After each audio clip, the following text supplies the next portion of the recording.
أعوذ بالله من الشيطان الرجيم.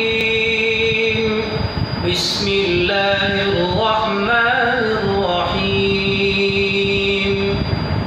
فلا أقسم بمواقع النجوم وإنه لقسم لو تعلمون عظيم. إنه لقرآن كريم في كتاب مكنون لا يمسه إلا المطهرون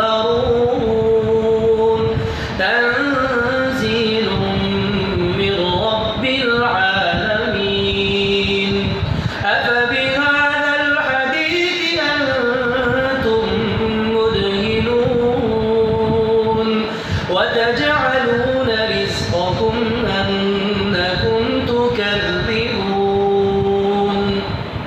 فلولا إذا بلغت الحلقوم وأنتم حينئذ تنظرون ونحن أقرب إليه منكم ولكن لا تبصرون. فلولا إن كنتم غير مدينين ترجعونها إن كنتم صادقين. فأما إن كان من المقربين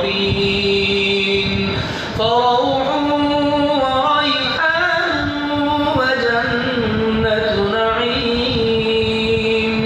وأما إن كان من أصحاب اليمين فسلام لك من أصحاب اليمين.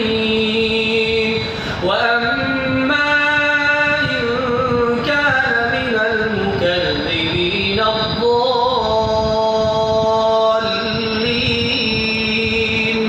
فنزل من حميم وتصلية جحيم.